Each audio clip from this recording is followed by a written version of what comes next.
Sometimes the loudest moments in your life are the ones that sound like silence. You pray, but there's no answer. You cry, but there's no comfort. You try to believe, but everything around you screams, "Give up!" And in the stillness of your confusion, you start to wonder, "God, where are you?" Let me tell you something today. Something that hell doesn't want you to hear. Something your fear has been trying to drown out. God is not absent. God is not ignoring you. God is not late. He is moving right now in your life. Yes, in the middle of that storm, in the middle of that silence, in the middle of that struggle. Even when you don't feel Him, He is faithfully working. Sometimes the most powerful moves of God happen in the quietest moments of your life. Not every miracle comes wrapped in thunder and lightning. Not every breakthrough roars in life like a tidal wave. Sometimes God moves like a whisper in the wind. Sometimes He works like the rising of the sun. So gradual, so subtle, that you don't even realize the darkness is being pushed back until the light has fully taken over. And it's in those silent seasons, those still places where nothing seems to be happening, where God is doing some of His most holy work. We live in a world that celebrates noise. We chase the loud. We look for signs, wonders, open doors that swing wide with fanfare, but God is not always in the earthquake. He's not always in the fire. He's not always in the windstorm. Sometimes He waits until the world gets quiet, until your soul gets still, until your striving runs out of steam. And then, right there, He starts to move. It's so easy to believe that silence means absence. You've prayed, you've cried, you've poured your heart out, and yet it feels like heaven is on mute. You show up in faith, you speak the promises, you declare your trust, but the situation looks the same. The people haven't changed, the doors remain closed, and if you're not careful, the silence can start to sound like rejection. But hear this deep in your spirit. Just because you can't hear Him doesn't mean He's not near. Just because you can't see the movement doesn't mean He isn't working behind the scenes. The silence is not the end. It's not the verdict. It's the womb of something new.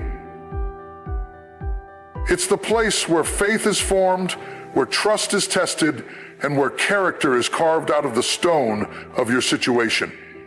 God's not slow, He's strategic. And in your life right now, yes, right now, even in your confusion, even in your heartbreak, even in the delay, He is doing something that no human eye can see. He's navigating behind the curtain of your pain. He's building roads through your wilderness. He's opening rivers in your dry places. But He's doing it quietly, not because He doesn't care, but because He's teaching you to walk by faith, not by sight. He's teaching you to listen to the whisper instead of waiting for the shout. Have you ever planted a seed? You bury it deep in the soil, and then for days, sometimes weeks, you see nothing, not a leaf, not a sprout, just dirt, just silence. But under that soil, in the hidden place, a miracle is forming. The seed is cracking open. The roots are digging down. The shoot is pressing upward. But it happens where the eye can't see. God is like that. He works in the soil of your soul. He cultivates faith in the dark, where it's just you and Him. And by the time it springs up, people will say it happened overnight, but you'll know it's been in the works for a long time. There are moments when you're asking God to speak, but he's already answered, just not in the way you expected. You're looking for lightning, but he's shining through your peace. You're looking for a burning bush, but he's present in the breath that still fills your lungs. You're looking for a miracle in the spotlight, but he's planting strength in your shadows. God doesn't need to shout to be sovereign. He doesn't need to perform to be powerful. He doesn't need applause to prove that he's active. Some of God's greatest works were done in silence. The creation of the world started in formless darkness. Jesus was resurrected not on stage, not with fireworks, but in a sealed, silent tomb. The miracle that changed everything happened when no one was watching. And the same God who raised Christ from the dead is at work in you, even when you don't feel a thing. You're not forgotten. You're not overlooked. Heaven is not ignoring you. It's easy to believe that if God were really working, you would feel something. But feelings are not always an accurate gauge of God's activity. Sometimes the Spirit is moving in stillness, restructuring things in the spirit realm that haven't shown up in your physical world yet. That doesn't mean it's not real. It means it's in progress. God specializes in working behind the scenes. He doesn't just fix what's broken on the surface. He gets to the root. And sometimes that means pulling things out that you didn't know were buried. Old wounds, hidden fears, toxic attachments, silent prayers you whispered years ago and forgot. He's dealing with it all. Not because you asked again, but because you never stopped needing him. He heard you the first time, and he's been working ever since. So don't measure God's activity by your feelings. Don't confuse quiet with quitting. Don't think the silence means he left you. You are still held. You are still seen. You are still guided, even when the path feels invisible. The same God who parted the Red Sea can part the chaos in your life, and he doesn't have to announce it before he does it. He just moves. Swift, silent, sure. Sometimes the enemy tries to convince you that nothing is changing, that you're stuck, that your prayers are bouncing off the ceiling. But you need to speak back with faith and say, even when I don't feel him, he's with me. Even when I don't see it, he's working. Even when I can't trace his hand, I will trust his heart. Because faith isn't about facts. It's about believing in spite of what you see. And trust isn't trust until it has to endure the silence. You're not in the dark because you're forsaken.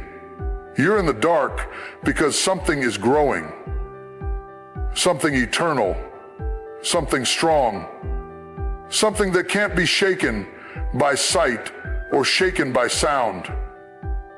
You're learning to believe without proof, to walk without a map, to trust without clarity. And that kind of faith shakes the gates of hell. That kind of faith unlocks destiny. That kind of faith moves mountains.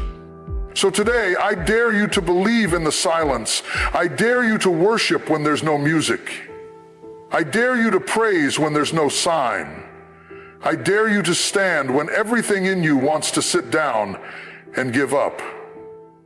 Because your God is not absent, he's present.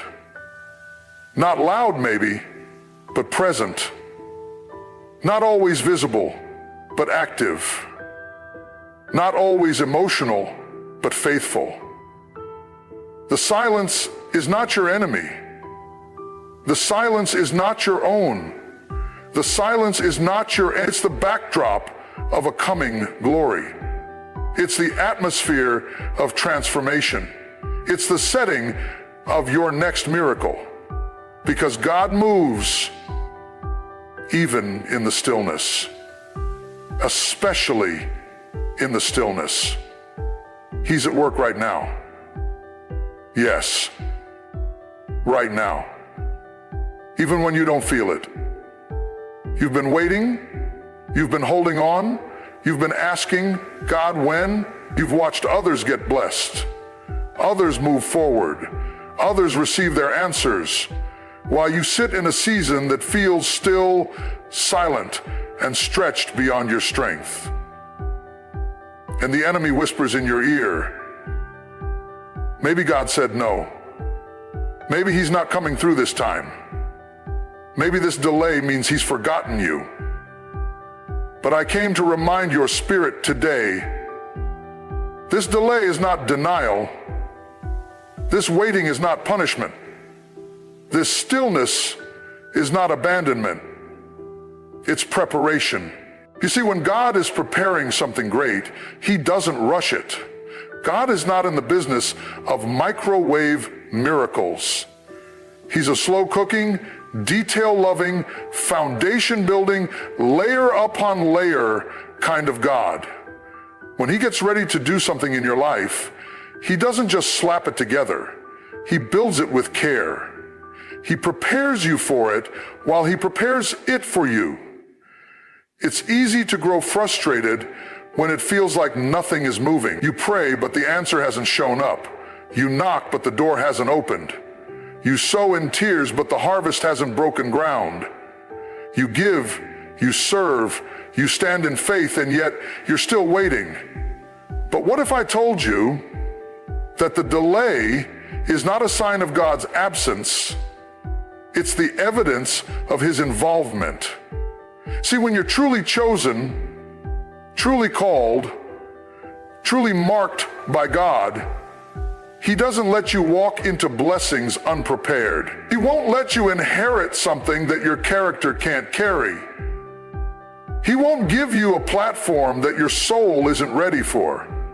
He won't open the door until your feet are strong enough to stand in the room. And so he delays not to hurt you, but to help you. Not to push you back, but to pull you up to the level required to handle what's coming next. Delay is heaven's way of protecting what it's preparing. If you arrived too early, you'd waste it. If you got it too soon, you'd fumble it. So God delays.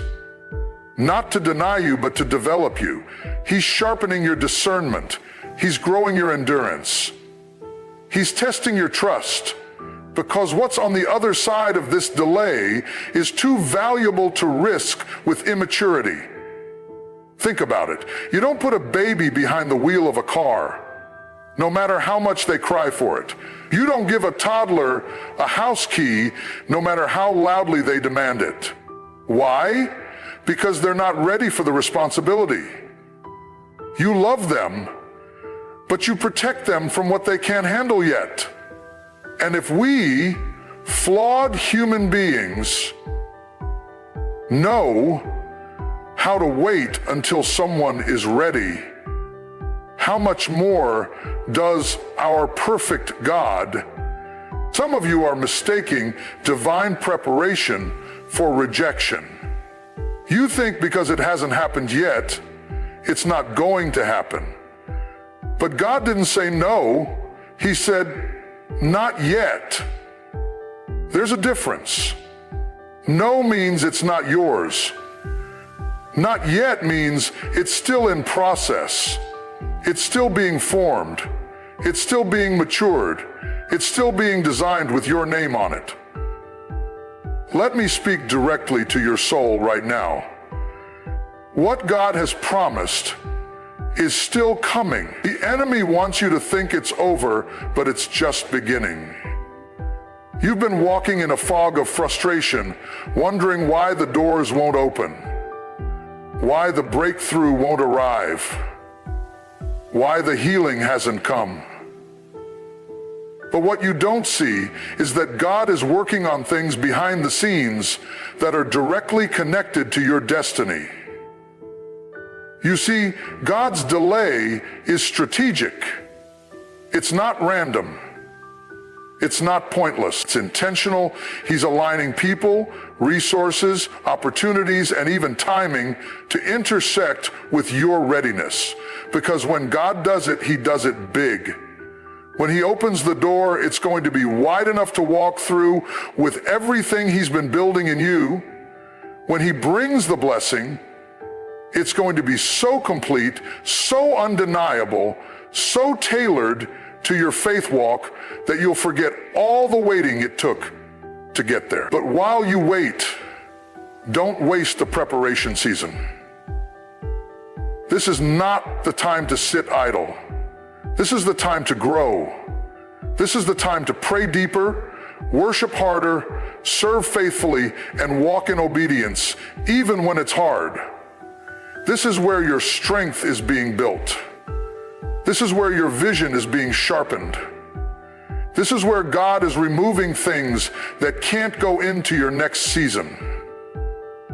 You think you're just waiting, but heaven sees it as training. And you're not alone. Every great man and woman of faith went through a delay.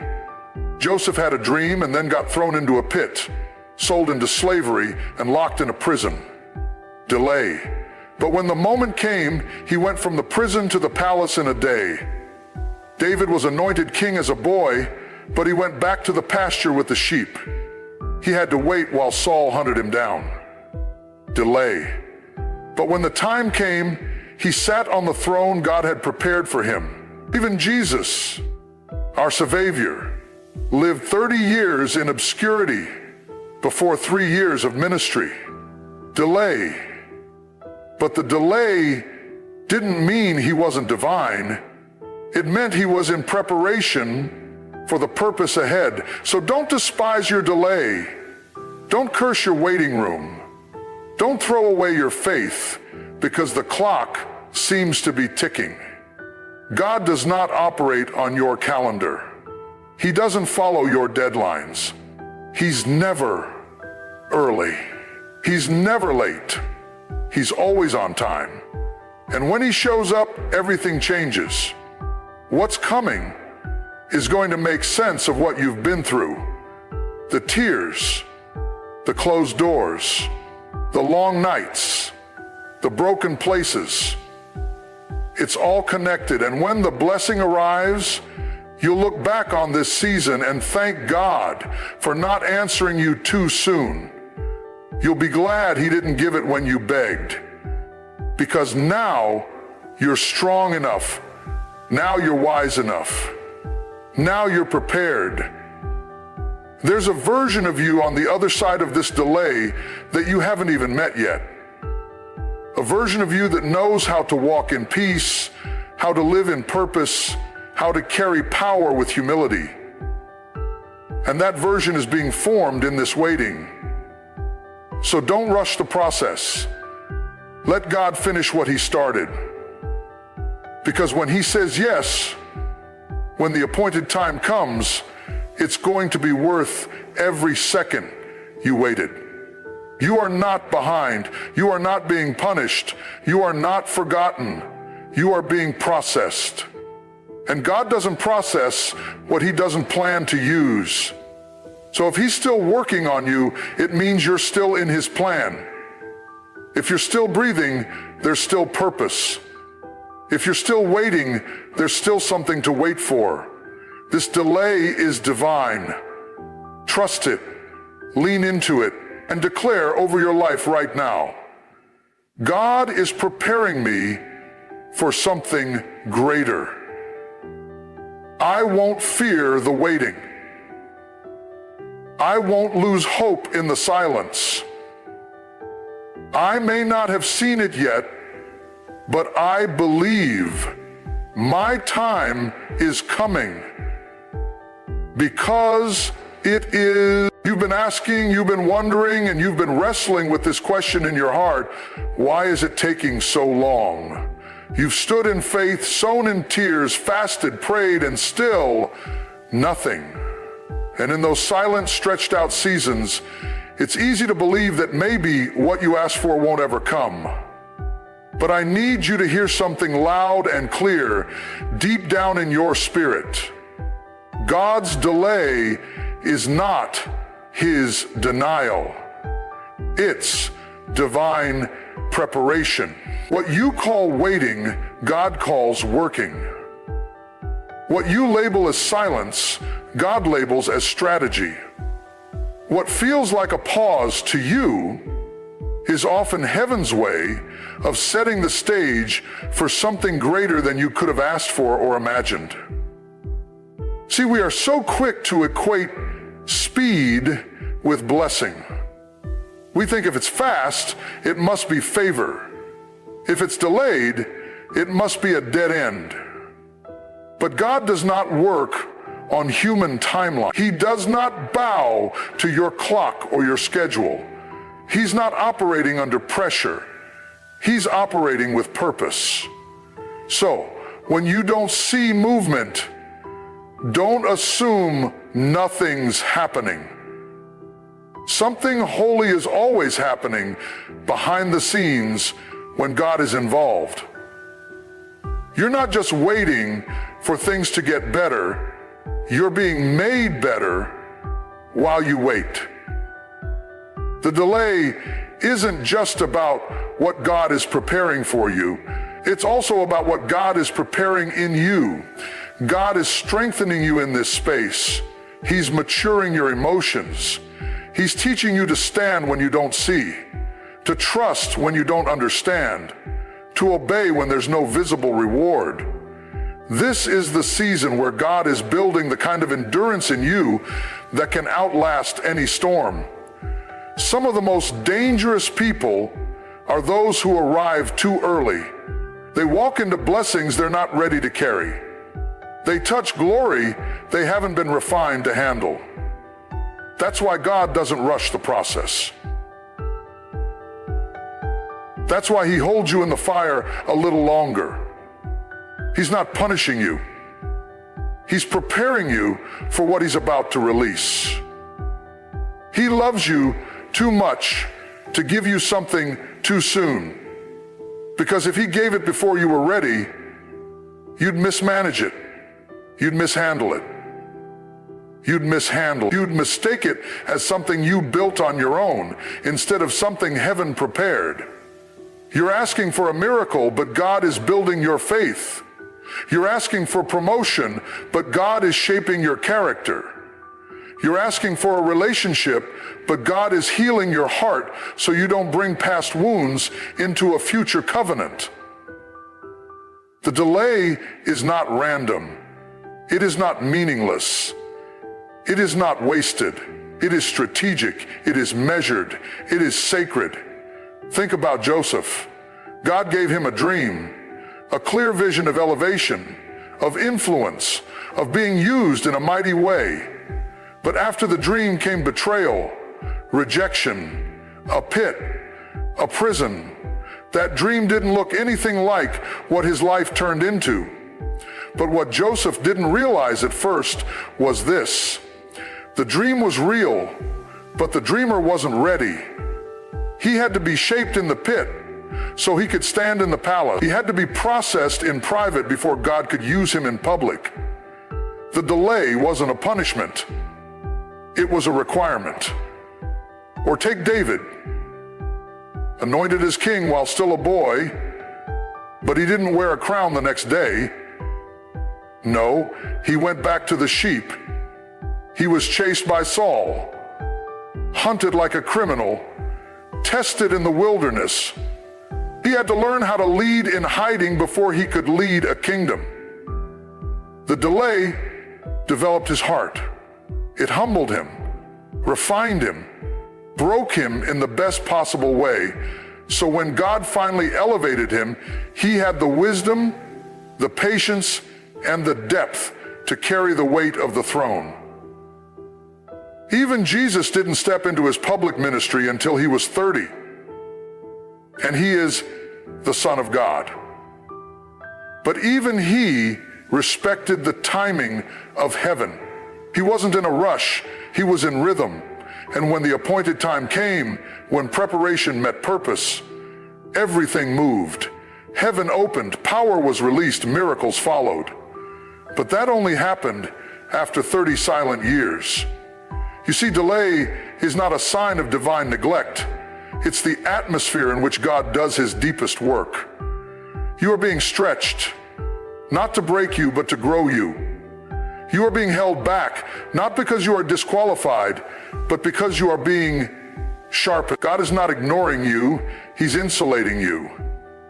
He's making sure that when you arrive at what he's promised, you don't collapse under the weight of it.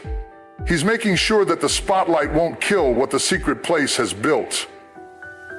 Sometimes we beg for doors to open, but we don't realize that what's behind the door will demand a version of us we haven't become yet.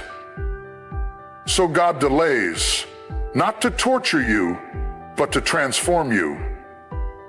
If you take faith, you'll be fed. He's not betrayed you.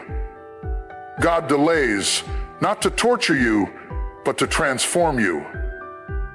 You see, God delays, not to torture you, but to transform you. He always takes the fall so God can uplift you and form you. You're not just walking into a blessing. You're becoming the kind of person who can sustain the blessing. There's a difference, and that difference is what separates those who rise and fall from those who rise and stay. The pain you feel in the waiting is real. Let's not pretend it isn't. But don't let your pain speak louder than your promise. Don't let your frustration drown out your faith.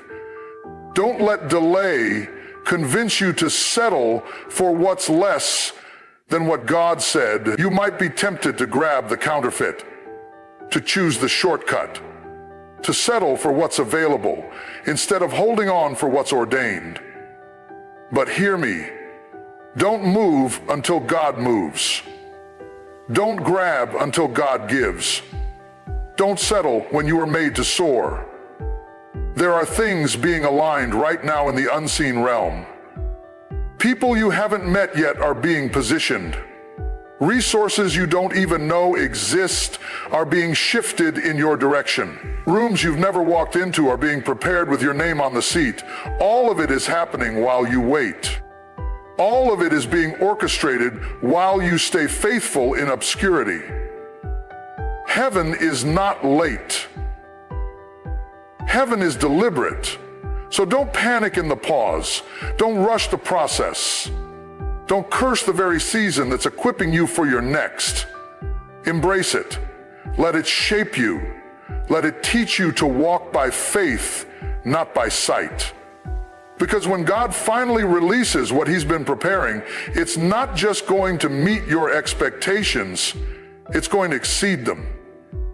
He's preparing something custom fit for your life.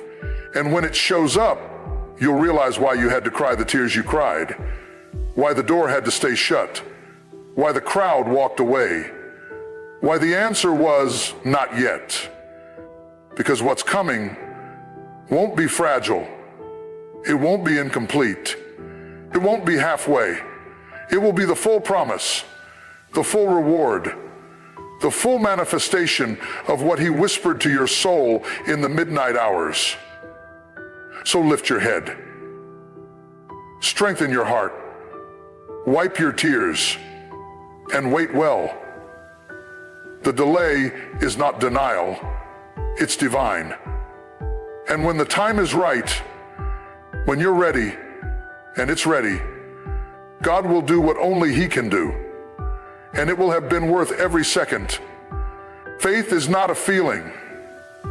Let that sink deep into your bones today. Faith is not about goosebumps or emotional highs.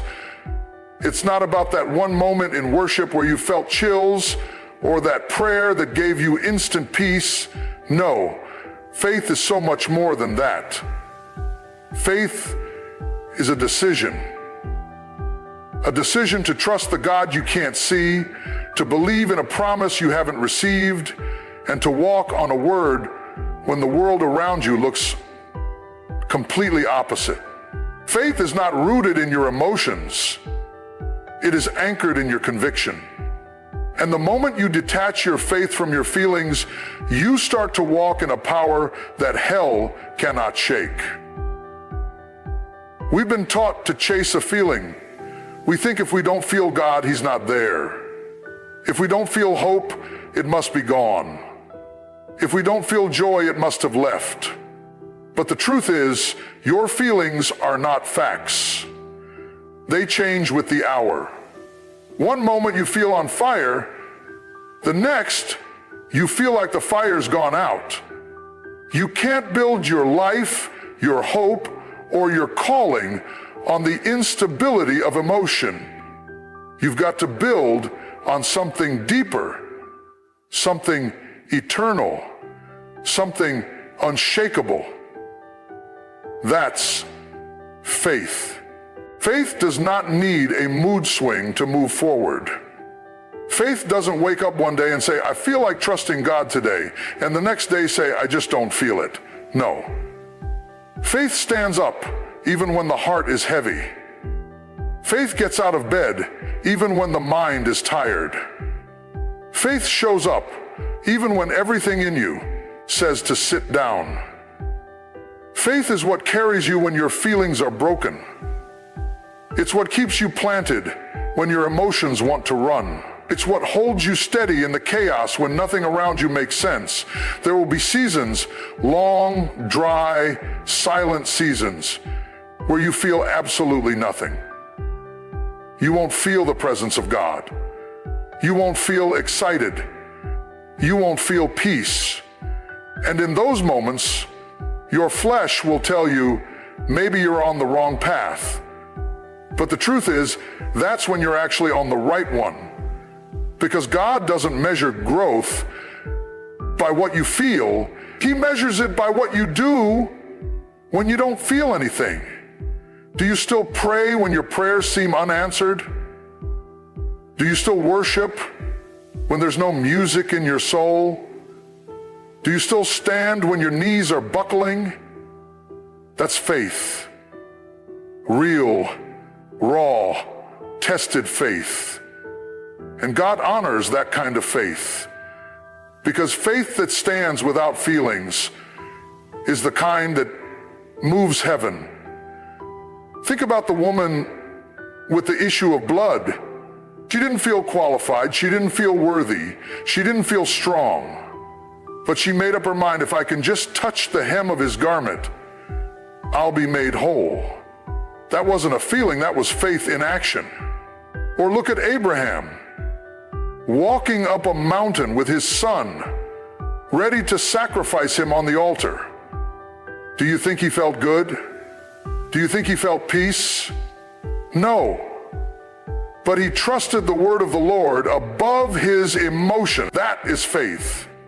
Jesus himself in the Garden of Gethsemane was in agony. He didn't feel joy. He didn't feel peace. He was sweating blood. But he still said, not my will, but yours be done. That was faith. And that faith moved mountains we could never see. That faith opened the door to salvation. That faith changed eternity. You are not called to follow your feelings. You are called to follow your faith. Feelings are a gift, but they are not the guide. They are a compass that can break. They can lie. They can betray you. But faith always points north. Faith always leads home.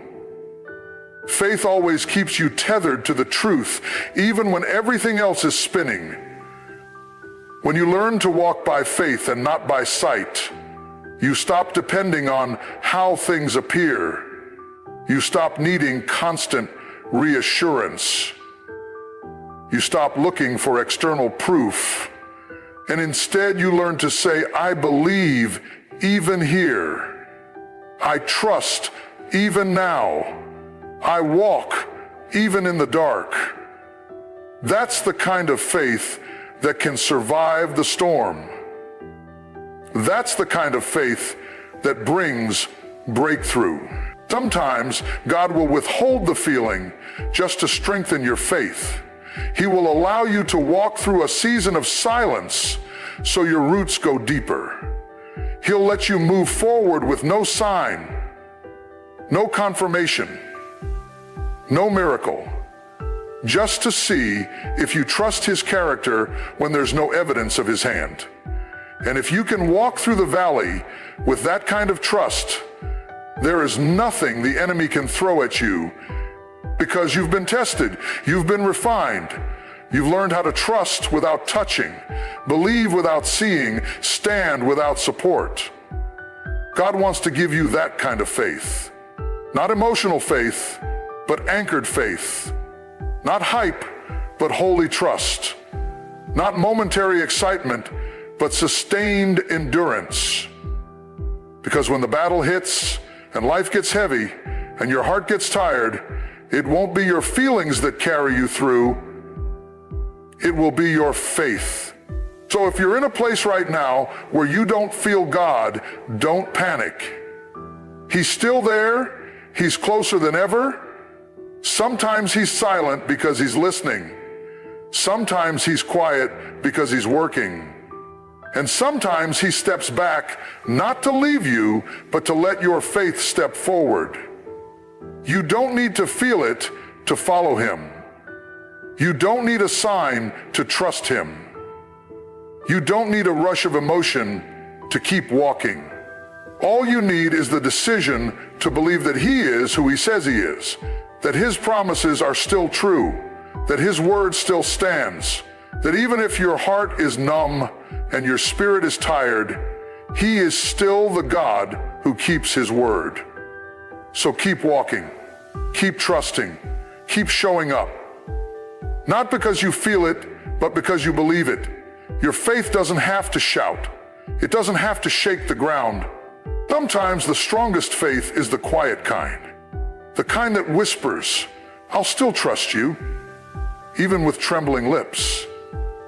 The kind that says, "You're still good," even through tear-filled eyes. This is what makes faith powerful. Not that it always feels victorious, but that it stands in the fire and says, "Even if nothing changes, I still believe." That is the kind of faith that pleases God.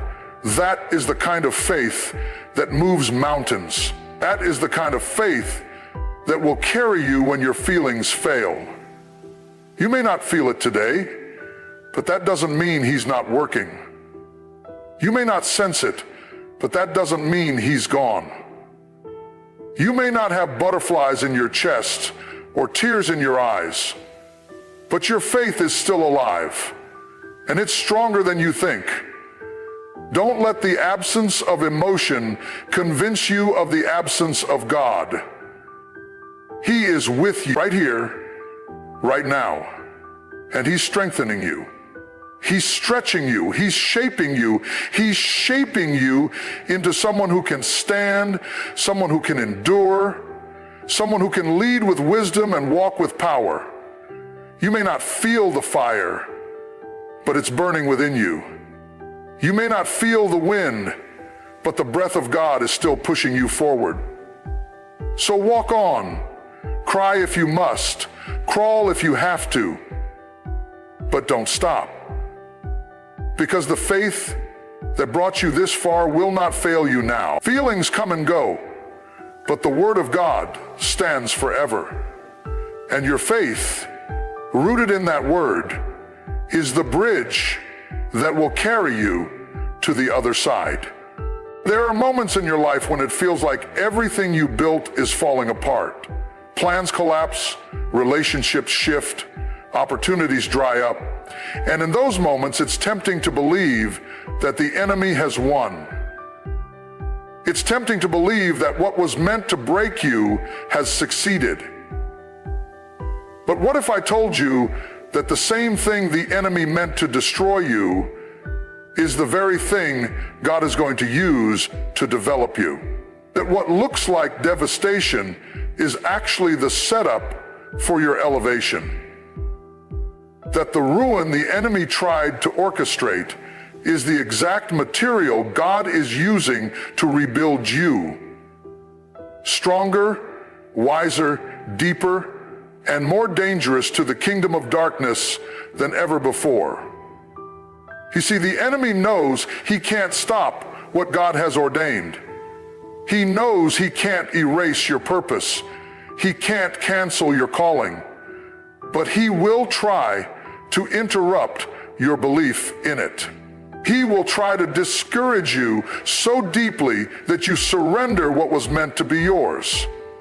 That's why the enemy targets your hope, your mind, your faith, your peace, because he knows if he can break your belief, he can slow your progress. But the beautiful thing about God is this: he wastes nothing. Not even the enemy's attacks.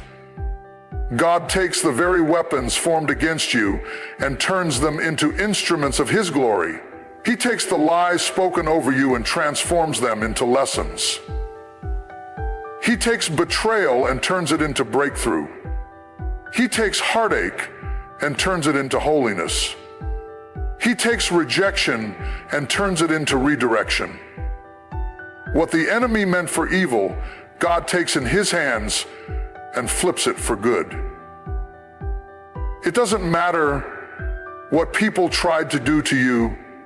It doesn't matter how deep the wound is or how long you've carried the pain. When God steps in, nothing is wasted. Nothing is too broken.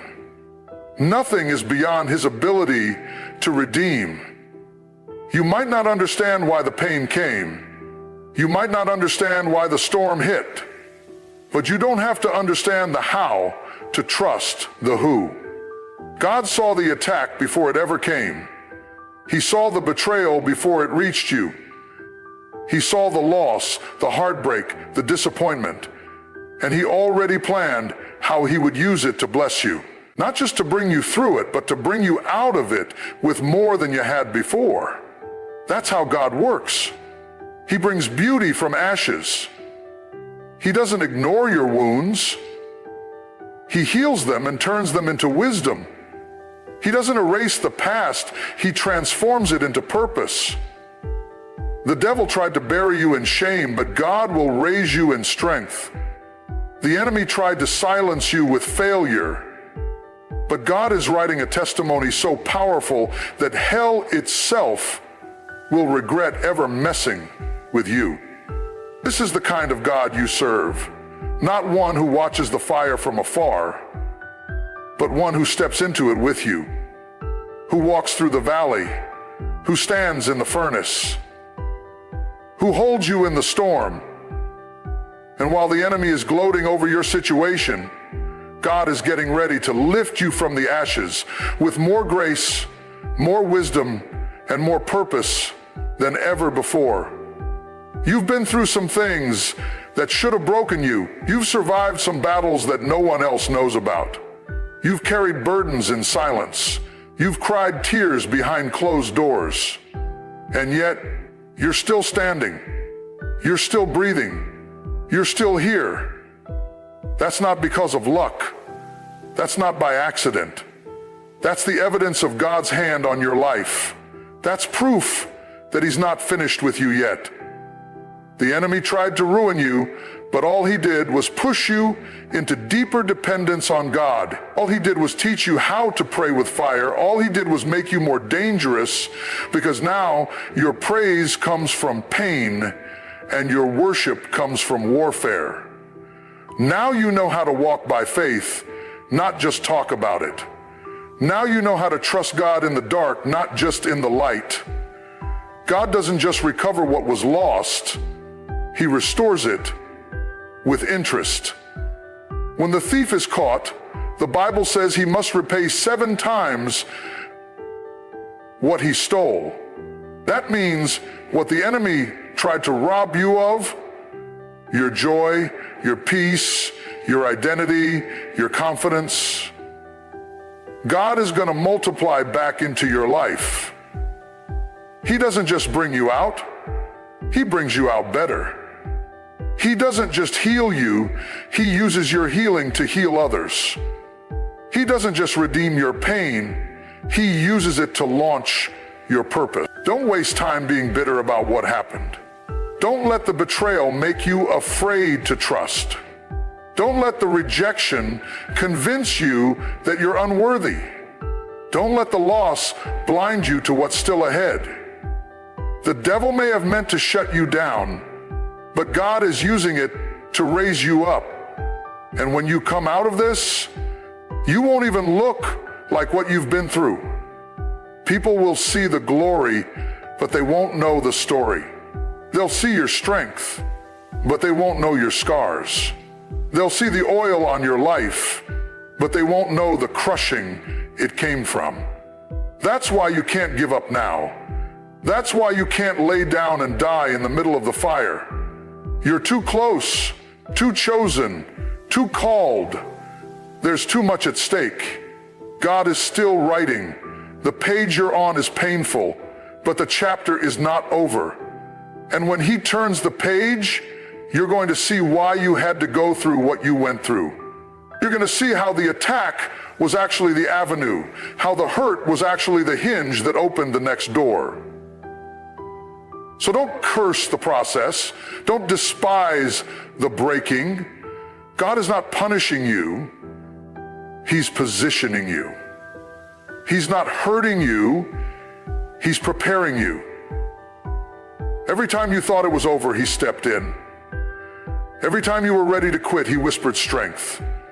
Every time you lost something, he was already preparing something greater. You might be walking through something right now that feels like the end, but it's not the end.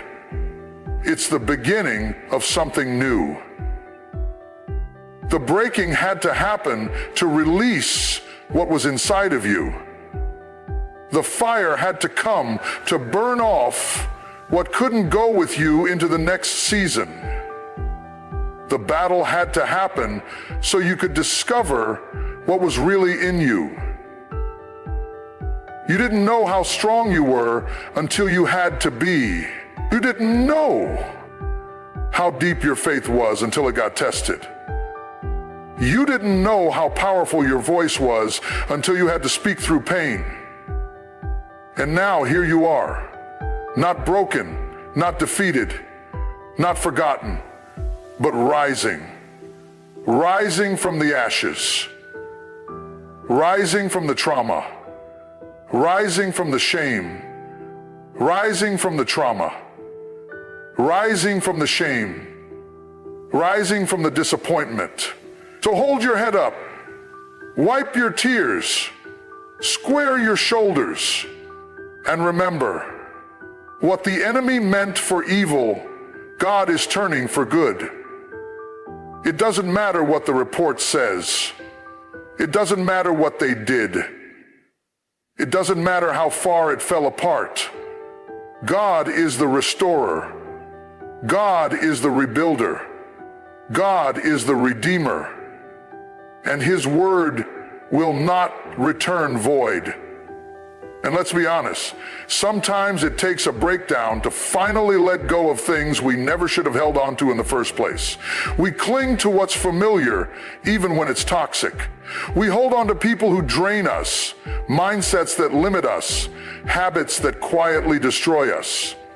And God, in his mercy, will allow those things to fall apart, not to hurt us, but to free us. Because what you thought was your foundation may have only been, what you thought was your lifeline may have been your limitation. So when it breaks down, it's not to ruin you, it's to release you. Sometimes God has to strip you in order to strengthen you. He has to remove what's shallow so he can rebuild with something solid. He has to allow the collapse so he can pour a fresh foundation. And while it feels like everything is crumbling, what's really happening is that the weak, shaky parts of your life are being cleared out so that something real, something lasting, something eternal can be built in its place. You may be in a season where nothing feels stable. You wake up unsure. You go to sleep with questions. Everything you once relied on seems to be failing. People who once supported you have gone quiet. Doors you once walked through are now closed. And in this instability, your natural response is to panic. But that's when you must lean into faith more than ever before. Because faith doesn't need stable ground, it creates its own. Faith walks on water. Faith praises in prison. Faith stands in the fire. Faith keeps believing in the dark. And when you choose faith in the middle of the breakdown, you position yourself for the breakthrough that's already in motion. God is not confused about your situation. He's not surprised by the storm. He's not pacing the floors of heaven trying to figure out how to fix your life. No, he is calm. He is sovereign. He is in control. And while you see mess, he sees meaning. While you see chaos, he sees construction. While you see loss, he sees launch. Don't underestimate what God can do with broken pieces. We serve a God who specializes in making miracles out of messes. He doesn't discard what's broken. He restores it. He redeems it. He breathes on it. He multiplies it. Ask the woman with the issue of blood. Ask the blind man by the roadside. Ask Lazarus, who was dead and buried. The moment everything looked over, God stepped in and reversed the entire story. He's still doing that today. He's still bringing dead things back to life. He's still restoring what was lost. He's still making ways out of no way. But the breakthrough doesn't always show up the way you expect. It might not come in the form of a miracle that drops from the sky. Sometimes it comes disguised as a breakdown, a shaking, a falling apart, a letting go, a necessary end. And that's the hard part. Surrendering to what God is doing when you can't see the full picture. Trusting that even though it hurts, it's helping. Even though it's confusing, it's cleansing. Even though it's uncomfortable, it's cultivating something in you that couldn't have grown otherwise. Some of the deepest wisdom is born in the dark. Some of the richest strength is forged in the fire. And some of the most powerful testimonies come from the messiest moments. God is not afraid of your breakdown. He's not intimidated by your emotions. He's not distant because of your questions. In fact, he draws closer. He leans in. And if you'll be still long enough, if you'll stop trying to fix it on your own, if you'll surrender the urge to control, you'll begin to feel his hand guiding you through the rubble. You'll begin to hear his voice, gentle, steady, sure, saying, I'm still here. I'm never left. And I'm building something new. The truth is, there are things you prayed for that are on the other side of this breaking. You asked God to take you deeper. You asked him to grow your faith. You asked him to use your life. But we often forget that God doesn't answer those prayers with ease. He answers them with transformation. And transformation rarely feels like triumph in the moment. It feels like tearing, pruning, pressing. It feels like a breakdown. But don't confuse the process with the promise. The breakdown is not the destination. It's the path. What's coming is greater than what you've lost. What's ahead is stronger than what's behind. And even if you can't see the full picture yet, you can trust the one holding the brush. He is painting beauty with the ashes. He is weaving glory into the ruins. He is setting the stage for a story that will testify of his faithfulness in ways you never imagined. So don't quit now. Don't curse this moment. Don't give up in the middle. What looks like destruction is actually divine development.